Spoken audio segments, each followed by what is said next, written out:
لا الہ الا اللہ پڑھ لا الہ الا اللہ۔ میں نے پانی کا داخل کرنے کے بعد اپنا خزان بھرنے کے بعد پانی بیچ سکتا ہے؟ پانی کس کا ہے پہلے یہ تو بتاؤ۔ پانی تمہارا ہے، تمہارے باپ کا ہے، خریدا ہوا ہے تم نے، پہلے وضاحت تو کرو نا، پھر مسئلہ بتائیں۔ ہمیں کیا پتا پانی کس کا ہے؟ تمہارا خزان بھر گیا، پھر پانی بیچ دو، کیوں بیچو بھائی؟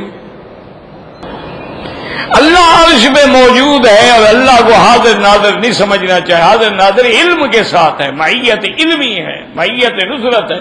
وَهُوَ مَعَكُمْ أَيْنَمَا كُنتُمْ، تم جہاں بھی ہو اللہ تمہارے ساتھ ہے۔ کیا معنی؟ معیت علم ہے۔ قرآن پاک کو بغیر وضو کے ہاتھ نہیں لگانا چاہیے، دیکھ کے پڑھ سکتے، کوئی بات نہیں، یاد ہے تو پڑھ سکتے۔ انٹرنیٹ میں انبیاء کے فرام کے فوٹو آتے ہیں، بالکل دیکھنا حرام ہے، یہ فرضی فوٹو ہیں، ورنہ انہوں نے انبیاء کو دیکھا ہے، آدم علیہ السلام کو دیکھا ہے صحیح؟ کوئی تمہارا عقل بھی تو کام کرتا ہے کہ نہیں کرتا؟ نوح علیہ السلام کے زمانے میں یہ تھے، کون کیمرہ مین تھا جو فوٹو بنا کے لے آیا تھا؟ مانا یہ ہے کہ انبیاء اور ان لوگوں کی یہ تصویریں بنا رہے ہیں جو فاسق فاجر کافر ہیں، ان کو نبی بنا کے دکھا رہے ہیں۔ انا للہ و انا الیہ راجعون۔ تہجد کی نماز سے پہلے سونا جو ہے یہ جاہلوں نے بنا رکھا ہے، کوئی لازم نہیں ہے۔ ابھی آپ نے عشاء کی نماز پڑھی ہے، آپ نے 2 سنتیں بھی پڑھی، وتر بھی پڑھے، اس کے بعد جتنی نفل پڑھتے جاؤ گے یہ تہجد ہے۔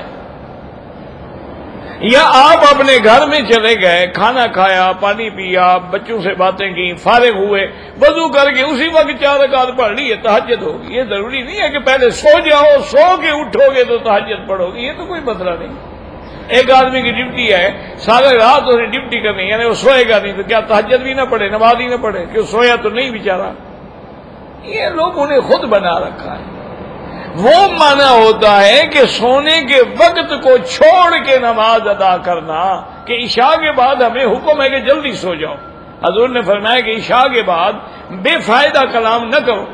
ہاں طالب العلم ہے، مطالعہ کر رہا ہے، وہ کر سکتا ہے، میاں بیوی آپس میں بات کر رہے ہیں، وہ کر سکتے ہیں، ورنہ فضول باتیں نہ کرو، جلدی سو جاؤ تاکہ جلدی اٹھ سکو۔ اور آخری وقت رات کا جو ہے سدس الاخیر جو ہے، اس میں تہجد کا اور دعا کا زیادہ ثواب ہے۔ باقی تہجد پڑھ سونے سے پہلے پڑھ، آپ کو پتہ ہے میں نہیں اٹھ سکوں گا، پہلے پڑھ کے سو جاؤ۔